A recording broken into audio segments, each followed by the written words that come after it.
Hi everyone, this is Rob, and this is a tutorial on using WordPress, which is a blogging engine and an open source one at that. So it's unlike, say, BlogSpirit, it's committed to keeping its software free and easy to download.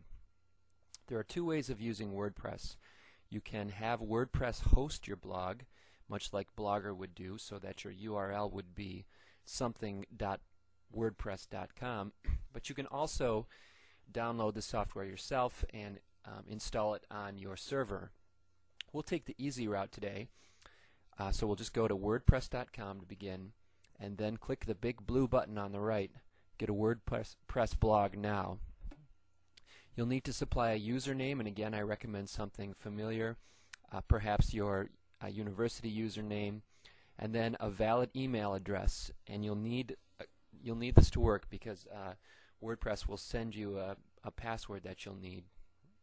And I've actually already done that, so I'm going to return here and fill in my username and my password and hopefully log in. Okay, that brings me to the main screen here at WordPress.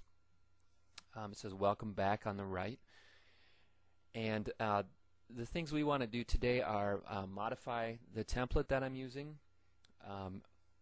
write a post in a particular category, password protect that post, and then add a blog roll. And hopefully this tutorial will show you how to do all of those. To make any changes, you need to go to My Dashboard. You can see that if you wanted a quick jump into a post, you could do that, but let's go to My Dashboard here.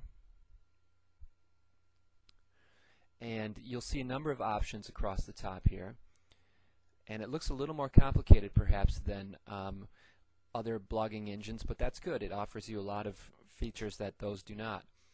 So we'll go to Presentation, and this is the way that you change the look and feel of your template, of your blog. You'll see that WordPress offers this huge range of interesting themes to choose from. If I wanted to change to this rubric, I suppose I could do that. That one looks kind of interesting.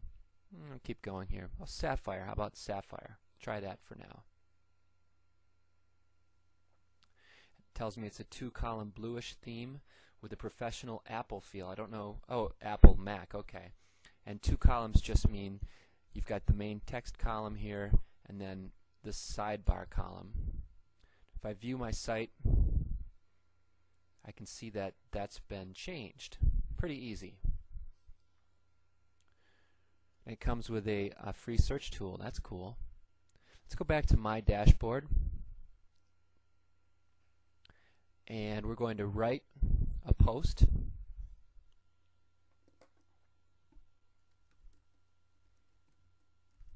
And we'll call it My First Classroom Reflection. And we'll say today was a real riot.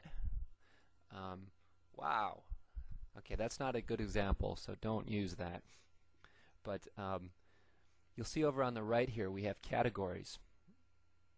And categories are ways of organizing your posts so that if you want to keep all of your posts about your classroom in a broader category called Classroom Reflections, that's a good thing to do. Or if you want to keep all of your reading responses in another category, that's a good thing to do. So we'll add a category here called Classroom Reflections. Add that. This is really pretty slick.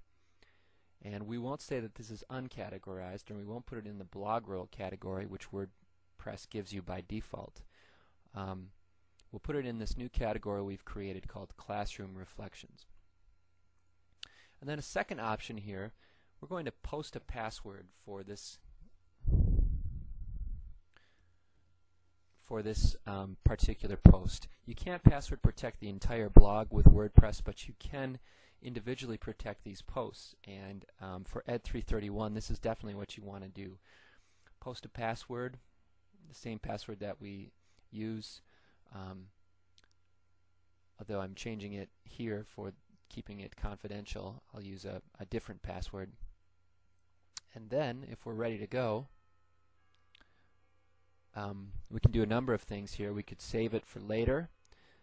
Well, there are three options. Save and continue editing is a way of saving something as you're working on it so that you don't lose it.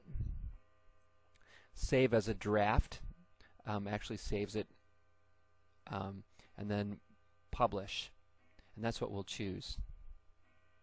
You can hear the clock in the background here.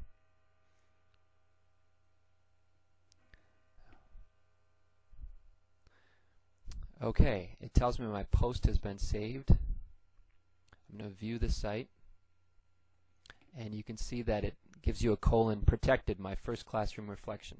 This post is password protected. So I'm going to view it and submit the password. Okay, and then it shows today was a real riot. And then on the right here you can see that my category has been listed. Let's go back to that dashboard area. One last thing. Adding a blog roll is really easy with WordPress. We just click Add Link. Okay, and this will be a link to my page. So the name would be Secondary Worlds, and the URL is, as we know, secondaryworlds.com. Rob's fascinating blog is the description. You don't have to add a description. Then we hit Add Link. Tells me my link has been added. Okay. Then if I go up here to Manage Blog Roll, I'm going to edit. Oh, it's in the category of blog roll already. That does that by default. I suppose I could put it in a different category if I wanted to, but we'll just leave it there. And if I go back to my site, you should see now under blog roll on the right, Secondary Worlds, which takes you to my blog. That's fast, and there are tons more things that you can do with WordPress, but this is kind of a emergency tutorial on a Sunday morning. So we'll see you next time.